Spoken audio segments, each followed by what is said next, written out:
You have a dark side right now, reading this.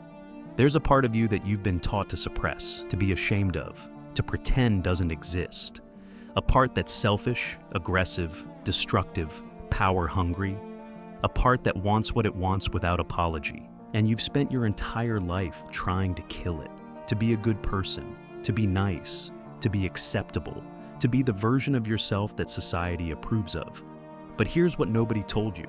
That dark side isn't your enemy. It's your power source. And by trying to destroy it, you've been cutting yourself off from the very thing that could make you formidable.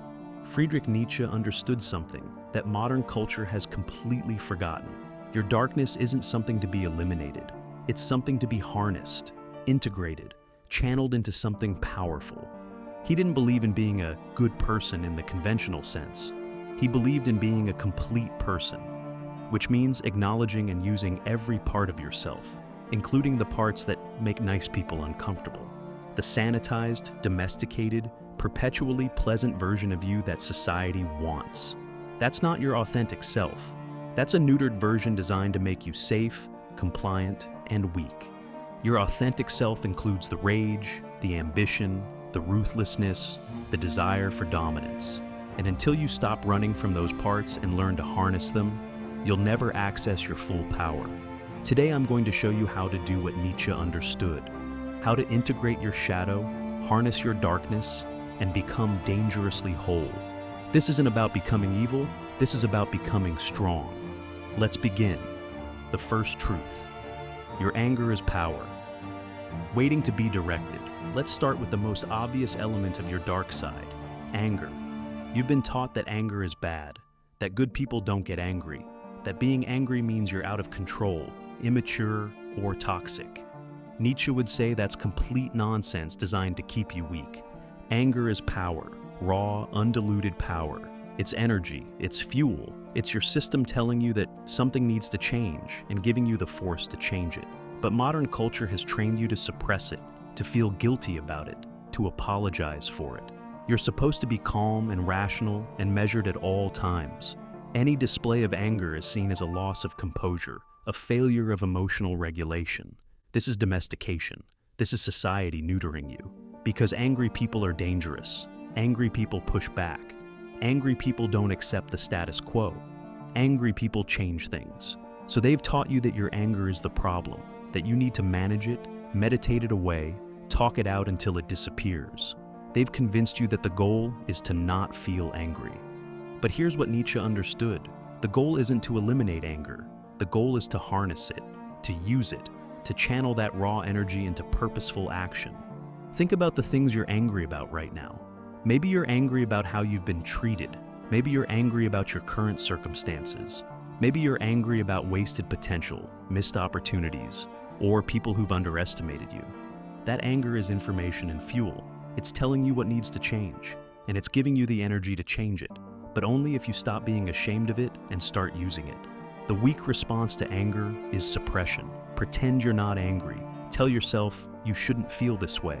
Meditate until you're calm and accepting. This is what society wants you to do.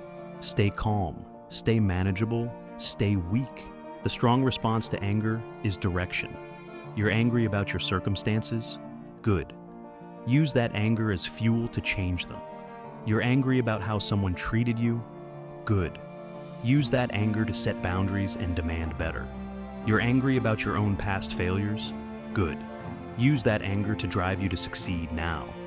Nietzsche didn't suppress his anger at mediocrity, at slave morality, at the decay of values he saw around him. He channeled it into some of the most powerful philosophy ever written. His anger fueled his work. His rage at weakness became his strength. Stop trying to be the calm, rational, never angry person that makes everyone comfortable. That person is defanged. That person is safe. That person is powerless. Start harnessing your anger. Feel it fully, then direct it. Channel it into your work, into setting boundaries, into pushing yourself harder, into building what needs to be built and destroying what needs to be destroyed. Your anger isn't the problem. Your suppression of it is. Stop meditating away your power and start weaponizing it. The second truth, your selfishness is self-preservation, not sin. Here's another part of your dark side, you've been taught to hate: your selfishness, your desire to prioritize yourself, your unwillingness to sacrifice yourself for everyone else's needs. You've been programmed since childhood that being selfish is the ultimate moral failing. Good people are selfless. Good people put others first. Good people sacrifice their own needs for the greater good. Nietzsche would tell you this is slave morality designed to make you a servant to everyone else's agenda. Here's the reality. You have needs, you have desires, you have goals and dreams and limited time and energy. And prioritizing yourself isn't selfish in any negative sense. It's basic self-preservation and self-respect. But you've been so thoroughly conditioned to feel guilt about putting yourself first that you sacrifice yourself constantly. You say yes when you mean no. You prioritize everyone else's needs over your own. You give and give and give until you're depleted, and you call this being a good person. Nietzsche would call it being a doormat. Your selfishness, your desire to protect your time, your energy, your resources, your mental health, isn't a character flaw. It's self-respect. It's recognizing that you're valuable and your priorities matter. Think about how often you betray yourself to avoid being called selfish. How often you do things you don't want to do because saying no would make you seem self-centered. How often you sacrifice your own goals because prioritizing them would appear selfish. You're killing yourself to avoid a label that slave morality uses to keep you compliant. Here's what Nietzsche understood. The strong person is appropriately selfish. They protect their time, their energy, their focus. They prioritize their own growth and goals. They say no to things that don't serve them. They refuse to sacrifice themselves on the altar of other people's expectations. And yes, weak people call this selfish, because weak people need you to be selfless so they can use you. They need you to prioritize them so they can benefit from your sacrifice. They need you to feel guilty about self-prioritization so you'll keep serving their needs. But the strong person doesn't care. They understand that you can't pour from an empty cup, that you can't help anyone if you're depleted. That self-preservation isn't selfishness, it's sanity. Start embracing what they call selfishness. Protect your time fiercely. Prioritize your goals unapologetically. Say no without guilt. Invest in yourself before you invest in everyone else. The people who call you selfish for having boundaries are the people who benefited from you having none. Let them be upset. You don't need people in your life who require your self-betrayal to be satisfied. Your selfishness is your power to choose yourself. Stop apologizing for it and start wielding it. The third truth. Your desire for power is natural, not evil. Let's talk about something that really makes people uncomfortable. Your desire for power, your ambition, your desire to dominate, to win, to be superior, to have control over your circumstances, and yes, sometimes over others. You've been taught this desire is evil, that wanting power is morally corrupt, that good people are humble and content with whatever they have, that ambition is greed and desire for dominance is toxic. Nietzsche would say, you've been lied to by people who want you weak and manageable. He understood that the will to power is fundamental to human nature. It's not evil, it's not corrupt. It's the basic drive to overcome obstacles, to grow, to exert your will on the world, to become more than you currently are. Every meaningful thing humans have ever created came from the will to power. Every great achievement, every revolutionary idea, every transformation of society came from someone who wanted power over their circumstances and wasn't ashamed to pursue it. But slave morality has made power itself seem dirty, has made ambition seem greedy, has made the desire to dominate your field seem arrogant. Why? Because if you're pursuing power, you're not accepting your place in the hierarchy. You're not staying manageable. Think about your own ambitions right now. Your desire to build something significant. Your desire to be the best at what you do. Your desire to have control over your life rather than being controlled. Your desire to win rather than just participate. These desires make people uncomfortable. They'll tell you to be humble, to be content, to not be so driven, to accept that wanting to dominate your field is somehow morally wrong. But here's what Nietzsche knew. That discomfort they feel is their own powerlessness reflecting back at them. Your desire for power reminds them that they've given up on exerting their will. They've accepted their place. they've stopped trying to overcome. And your ambition makes them face that surrender. The will to power isn't evil. What's evil is pretending you don't have it, suppressing your ambition, dimming your drive, making yourself small so others feel comfortable. Nietzsche would tell you, stop being ashamed of wanting power. Stop pretending you just want to be comfortable and peaceful, when what you really want is to dominate your field, to build something undeniable, to exert your will on the world and see it bend. Own your ambition. Own your desire to win. Own your drive to be superior at what you do. This isn't arrogance if you're actually willing to do the work. This isn't toxicity if you're channeling it into creating value. Your desire for power, properly directed, becomes excellence, becomes mastery, becomes achievement that transforms not just your life, but potentially the lives of countless others. Stop suppressing it, stop apologizing for it, harness it, and see what you're actually capable of when you stop trying to be humble and start trying to be great. The fourth truth. Your destructive urges can tear down what needs to fall. Here's a part of your darkness that really scares people. Your desire to destroy things, to tear down structures, to burn bridges, to end relationships that aren't serving you, to quit situations that are killing you, to say fuck this and walk away from everything you're supposed to want. You've been taught that destruction is always bad, that you should preserve, maintain, fix, stay, try harder, that walking away is giving up, that burning it down is childish or reckless. Nietzsche would tell you that sometimes destruction is exactly what's needed, that creation and destruction are two sides of the same coin, that you can't build the new until you destroy the old. He wrote about this extensively, about how slave morality wants you to preserve even what's rotting, even what's killing you, because destruction is scary, it's unpredictable, it threatens the status quo. But master morality understands that sometimes the most powerful thing you can do is destroy what isn't working and start fresh. Think about the things in your life right now that need to be destroyed. The relationship that's been dead for months, but you're too afraid to end. The job that's slowly killing your soul, but you're too scared to quit. The habits that are holding you back, but you keep trying to moderate instead of eliminating. The commitments you made years ago that no longer serve who you're becoming.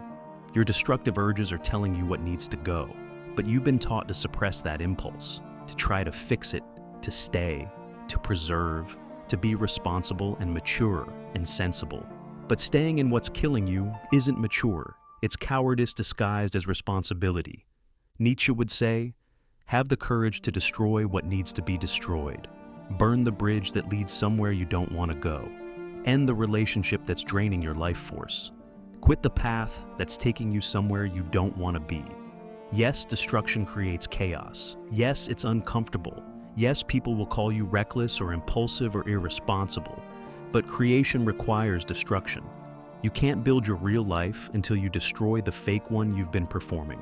You can't become who you're meant to be until you destroy who you've been pretending to be. Your destructive urges aren't pathological. They're your authentic self, trying to clear space for what you're actually meant to build. Stop being afraid of them. Stop suppressing them. Start channeling them purposefully. What needs to be destroyed in your life right now? What needs to end so something better can begin? What bridge needs to be burned so you stop being tempted to go backward? Destruction isn't always negative. Sometimes it's the most creative thing you can do. The fifth truth, your shadow contains your greatest strengths in embryo. Here's what Nietzsche understood that modern psychology is only beginning to grasp. The traits you've suppressed, the parts of yourself you've been taught to hate, the aspects of your personality you've pushed into the shadow. Those aren't just liabilities. They're your greatest strengths in underdeveloped form. Your aggression, properly channeled, becomes assertiveness and the ability to advocate for yourself. Your selfishness, properly understood, becomes healthy boundaries and self-respect. Your manipulative tendencies, redirected, become strategic thinking and persuasion. Your cruelty, refined, becomes the ability to deliver hard truths and make difficult decisions. Every dark trait has a light application, but you've been so busy trying to eliminate these traits that you've never learned to harness them. Think about the parts of yourself you're most ashamed of, the parts you hide from others and sometimes from yourself, the thoughts you have that you'd never admit to anyone. The desires you suppress because they seem wrong or dark or unacceptable. What if those aren't flaws to be eliminated, but powers to be developed? Your tendency to be controlling. That's leadership ability in embryo. It needs to be refined, channeled, made about vision rather than fear. But the underlying drive to impose order and direction is valuable. Your jealousy and competitiveness, that's drive and ambition showing up in distorted form. Instead of trying to become someone who never feels competitive, learn to channel that competitive energy into pushing yourself rather than resenting others. Your capacity for coldness and detachment, that's the ability to make rational decisions without being swayed by emotion. It's the ability to cut losses, to be objective, to do what needs to be done without sentimentality clouding your judgment. Nietzsche's concept of the Übermensch isn't someone who's eliminated their darkness. It's someone who's integrated it, who's taken every part of themselves, including the parts that make nice people uncomfortable, and synthesized them into a coherent, powerful whole. The weak person tries to amputate their shadow, to cut off the parts of themselves that don't fit the image of a good person, and they end up diminished, incomplete, perpetually at war with themselves. The strong person integrates their shadow, acknowledges those dark traits, examines them honestly, and finds the constructive application. They become whole rather than nice, complete rather than acceptable. Stop trying to kill parts of yourself. Start asking how those parts, properly understood and directed, could become strengths. Your darkness isn't the opposite of your light. It's the fuel that makes your light burn brighter. The sixth truth. Society wants you tame. Because wild people are dangerous, let's be honest about what's really happening here. Society doesn't want you to integrate your shadow for your benefit. Society wants you to suppress your shadow for its benefit. Nietzsche saw this clearly.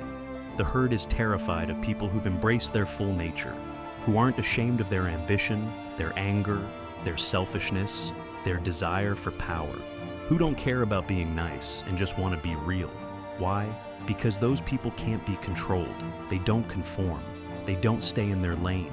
They don't accept the status quo. They're dangerous.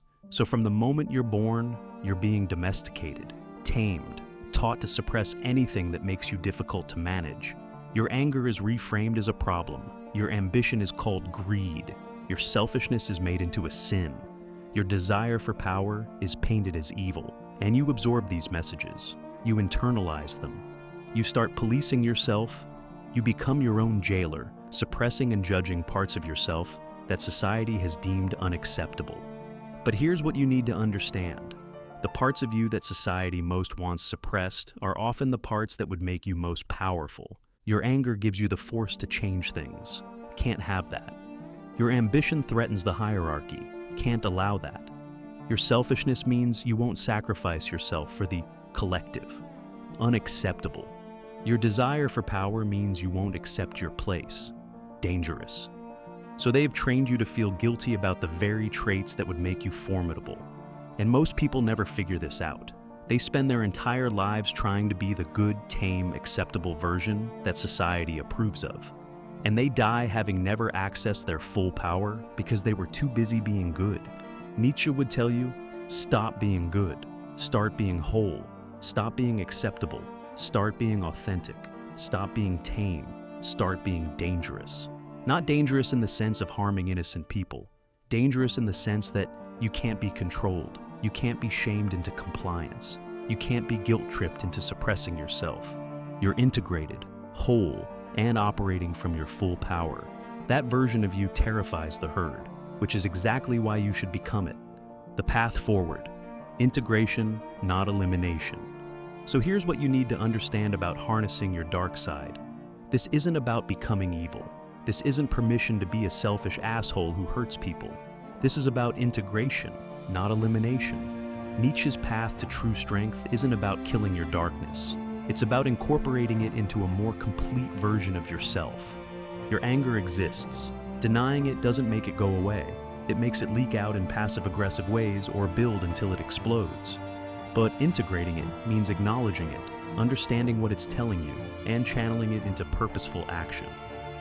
Your selfishness exists. Pretending to be selfless just makes you a doormat who resents everyone. But integrating it means having healthy boundaries, protecting your time and energy and prioritizing yourself appropriately. Your desire for power exists. Suppressing it just makes you resentful of others who pursue their ambitions. But integrating it means channeling that drive into mastery, into building something meaningful, into becoming excellent at what you do. Your destructive urges exist. Ignoring them means you stay stuck in situations that are killing you.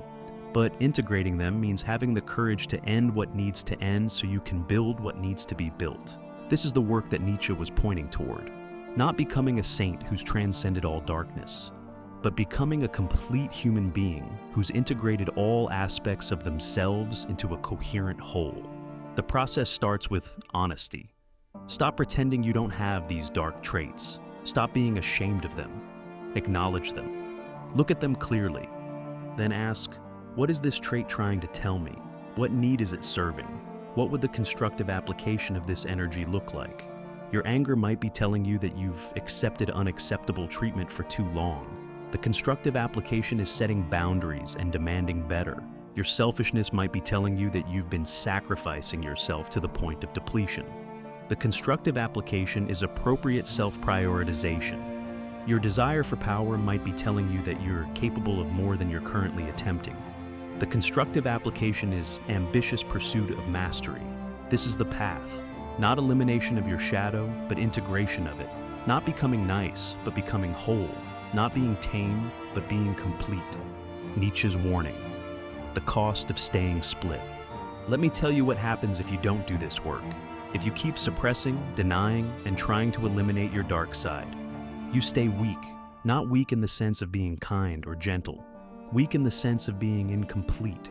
Operating at a fraction of your capacity because you've amputated major parts of yourself. You stay at war with yourself. Part of you wants things that another part has been taught to condemn. You spend enormous energy suppressing, policing, and judging yourself.